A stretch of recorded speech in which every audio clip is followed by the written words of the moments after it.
youngest lead we have the Adeptiless Rite of Parting that we're organizing? No idea where Zhongli's gone. Let's ask for him at Wangshan Funeral Parlor.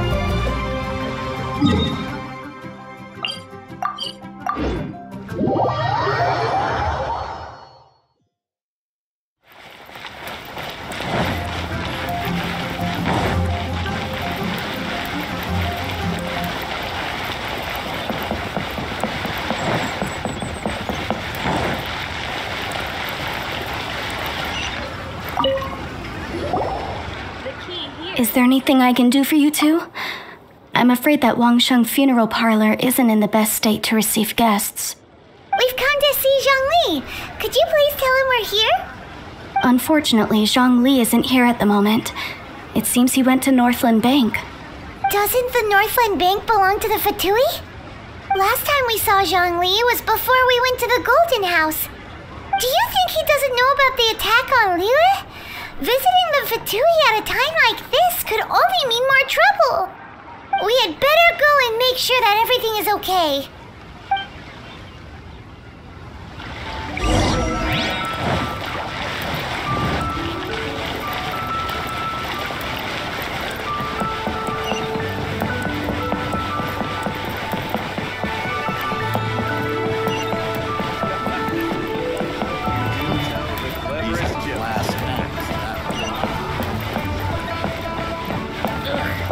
Your cuisine is disgusting.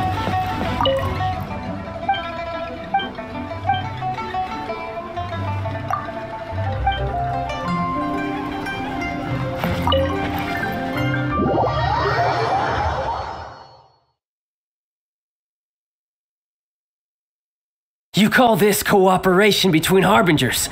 Cooperation involves communication, you know. Don't take it to heart, child. Besides, aren't you happy that you got to skip the formalities and bring chaos to the land? I'm sure you must have enjoyed that. Oh, it seems that some of your friends have arrived. Hey, it's Zhongli and Child. And you! You're also one of the Harbingers? It's you two. I believe we've met once before. In the City of Bards, was it? I'm glad you still remember my name. Ah, right. I imagine that it must have been rather hard to forget watching helplessly as something precious was snatched away from your friend. No, don't let her get to you! You've yet to gather the powers of all 7 elements, and our last battle at the Golden House was almost more than you could handle. So it might be best to keep things peaceful this time, seeing that 2 of the Harbingers are here. Well, if it isn't you two. This is our first time seeing each other since Liyue was nearly wiped off the map.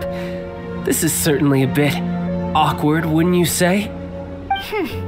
Paimon knew that we should never have trusted a Fatui Harbinger. Oh, now don't say that. Sure, I may have misled you, but I never had anything against you personally. Besides, I thought we were getting along quite well together, didn't you? Except for that little tussle we had at the end. Nothing personal. We just have different views, that's all. Of course, you may very well hold this against me, but that's up to you. The real deceivers here are Senora and Zhongli. Curse them for leading me on.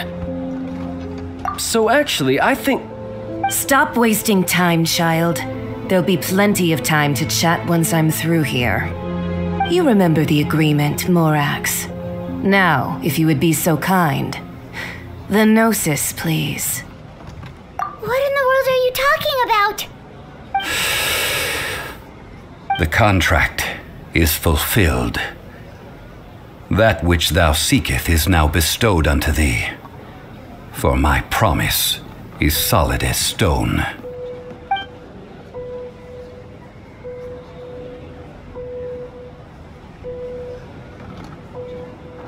How sanctimonious. What? So you're the Lord of Chio? No, wait, that's an exciting twist and all, but why give the Gnosis to the Fatui? I do not give it for free. I give it as agreed upon in the contract, for it is a matter solely between the Tsaritsa and I. Yeah, you don't think you went a little bit too far with that whole fake death thing? Everyone was preparing the ceremony for you and splat! This big dragon falls out of the sky and all of Lyric goes into an uproar. Talk about a disaster. Gathering all the forces that had been bubbling behind the scenes, and then stirring them together in a pot that was bound to boil over. That's what he wanted to see, am I right? Wait, what? Perhaps it's best that I explain.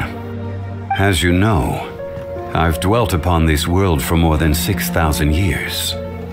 It is now 3,700 years ago that I founded Liyue together with the Adepti.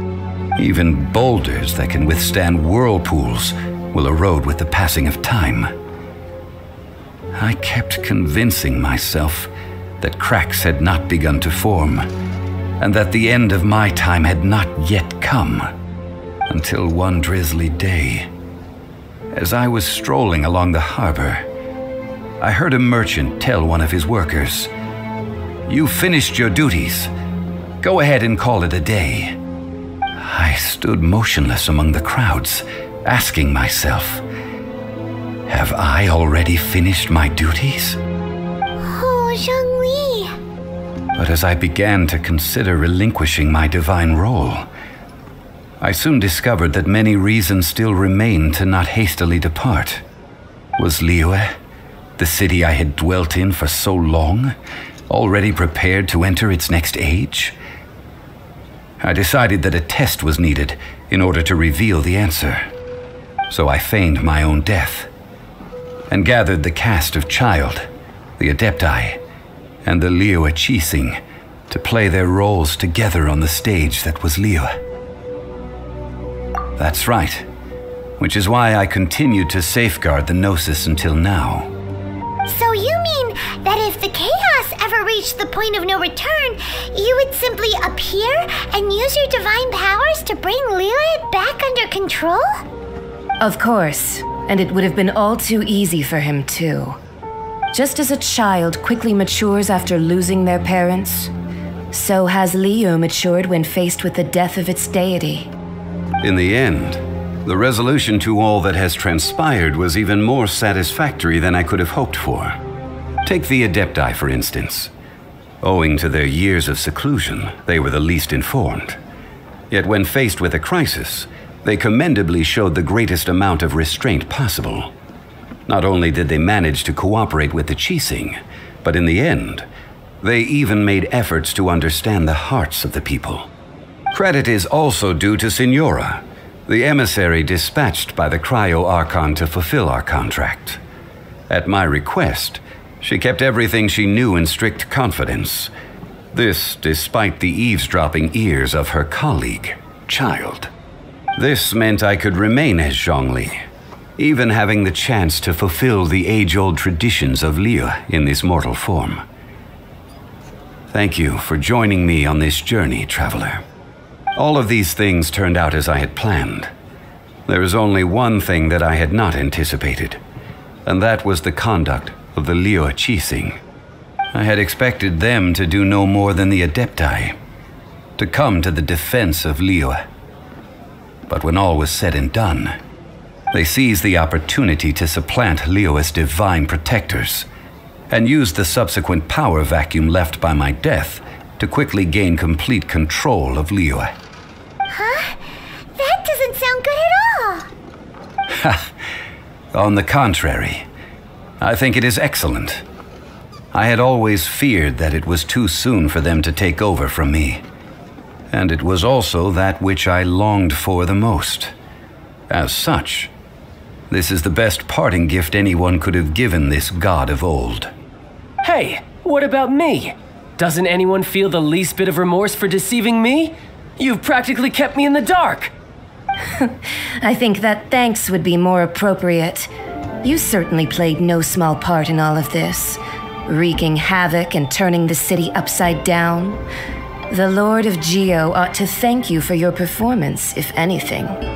If you hadn't created the pressure of a battle between mortals, adepti, and a god, the lump of coal resting in the hands of the Geo Archon, Liyue would never have been able to become a dazzling diamond of a city. Huh? Just whose side are you on, mocking me like that? Are you itching for a fight? Be that as it may, you've come out of this as the hero of Liyue. I, on the other hand, will be forever prescribed as a disturber of the peace, no? Well then, with the Gnosis in my possession, I have no use for such idle chatter. We should return to Zapoljarny Palace and seek an audience with Her Majesty, the Tsaritsa. Come, child. Fine. I'll meet you there later. I'm not sharing a boat with the likes of you. Do as you wish.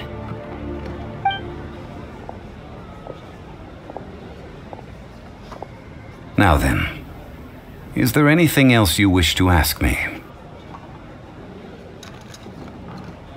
Right! As Zhongli always told us, a good trade is a fair trade. Paimon has no idea what could be a good trade for a Gnosis. Realistically speaking, there is no such thing. Huh? However, I am the god of contracts. For thousands of years, I have made countless contracts. If the deal was of no benefit, then I certainly would not be inclined to agree to it. My agreement with the Cryo Archon will be the last of my contracts as the Geo Archon. My contract to end all contracts. As for the bargaining chip that the Tsaritsa used to balance the scales, uncover that answer for yourself in your future journeys.